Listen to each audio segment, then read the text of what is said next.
Ayo sinau supaya tidak dungu. Assalamualaikum warahmatullahi wabarakatuh. Halo guys, saya lanjutkan kembali pertemuan tentang membahas analisa laporan keuangan.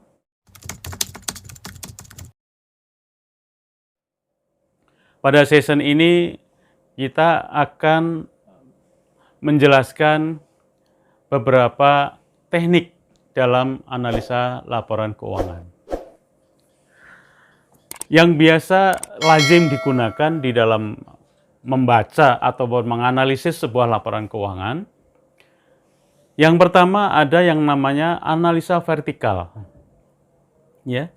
Analisa vertikal ini untuk menganalisis perkembangan akun-akun di dalam neraca atau account di dalam neraca dalam 1 tahun. Berapa sih porsinya kas terhadap total aktiva? Berapa sih totalnya piutang terhadap total aktiva? Berapa porsinya persediaan terhadap total aktiva? Sehingga akan ketemu angka 100% yang menandakan bahwa komposisi dalam sebuah laporan keuangan ini ternyata komposisi yang paling besar didominasi oleh aktiva tetap misalnya. Ya, ini adalah analisa vertikal.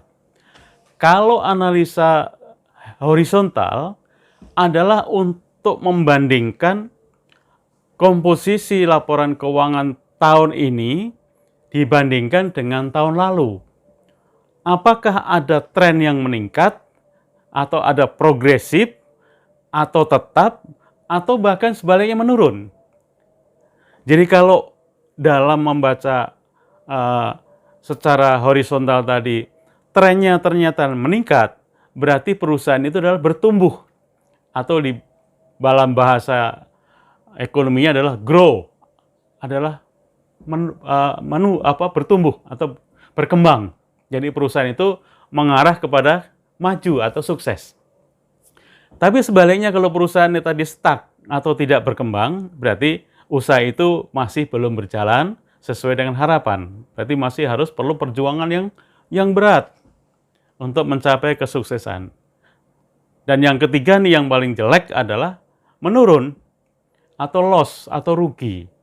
Sehingga harus kerja ekstra keras bagaimana mengejar keuntungan.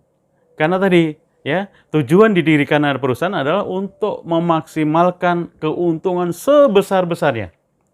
Untuk mensejahterakan pemilik perusahaan sebesar-besarnya. Ya. Kemudian untuk pertumbuhan dan untuk jangka panjang. Nah, ini tujuan ini yang harus kita perjuangkan. Ya, karena badan usaha atau perusahaan itu adalah profit oriented, adalah mencari keuntungan. Nah, ini adalah mengenai teknik analisa yang tadi adalah vertikal, kemudian horizontal itu membandingkan neraca tahun ini dengan tahun lalu. Kita lihat progresnya ya. Kemudian yang ketiga adalah analisa common size. Itu sebenarnya common size itu hampir sama dengan analisa vertikal, cuma beda di istilah saja. Kemudian yang keempat adalah analisa DuPont. Ya. Analisa DuPont ini adalah untuk mengetahui berapa sih tingkat pengembalian atau untuk menghitung tingkat pengembalian investasi. Jadi begini, dalam bahasa rumusnya adalah dalam bahasa analisisnya namanya untuk mengetahui ROI. ROI, Return on Investment. Jadi pertimbangannya begini guys, yaitu investor itu akan membandingkan kalau mau menanamkan uangnya di dalam satu perusahaan, kita lihat ROI perusahaan itu ada berapa. Ya, ROI rumusnya adalah total laba bersih dibagi dengan total aktiva. Nah, kalau nanti hasilnya itu lebih tinggi daripada cost of capital. Cost of capital itu apa? biaya kalau uang itu misalnya kita investasikan atau kita tabung dalam bentuk deposito yang sudah pasti tidak ada risiko atau bebas risiko dan menghasilkan pendapatan bunga. Kalau hasilnya sama atau bahkan lebih kecil, untuk apa kita investasikan dalam perusahaan? Mendingan taruh di deposito tinggal tidur, uangnya akan bergerak sendiri. Ingat, time value of money. Jadi uang itu akan mencari temannya sendiri berdasarkan tingkat suku bunga yang disepakati.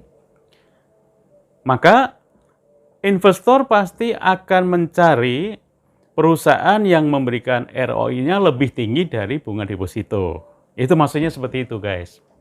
Jadi itu dari kaca pandang dari investor, ROI itu harus paling minimal 2 kali atau 3 kali dari jika uang tadi ditanamkan dalam bentuk deposito.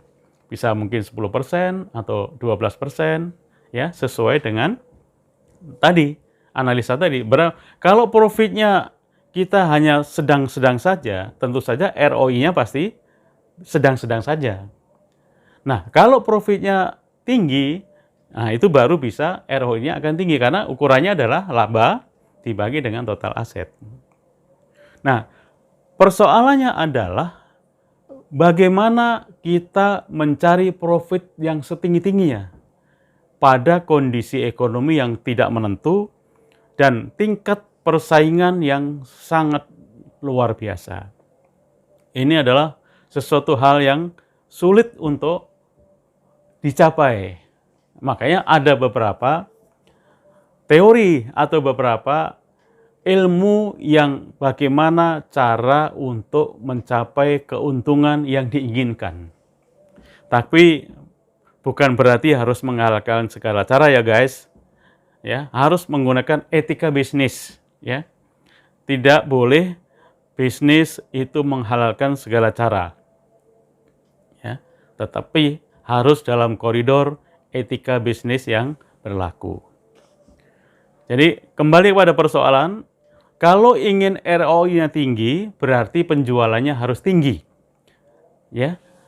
Kemudian kalau ingin labanya tinggi, penjualannya tinggi, tetapi biayanya kita harus tekan serendah mungkin atau seefisien mungkin supaya labanya akan tinggi. Nah, itulah pemahaman kita ketika kita membaca sebuah informasi laporan keuangan. Jadi itu sebenarnya bukan hanya deretan angka-angka yang tanpa makna, guys, tapi itu adalah angka-angka kinerja keuangan yang memiliki banyak kepentingan analisis yang bermain di situ. Misalnya tentu saja dari pemerintah, dalam hal ini adalah memungut pajak. Tentu saja menginginkan semua perusahaan yang ada di Indonesia itu labanya besar.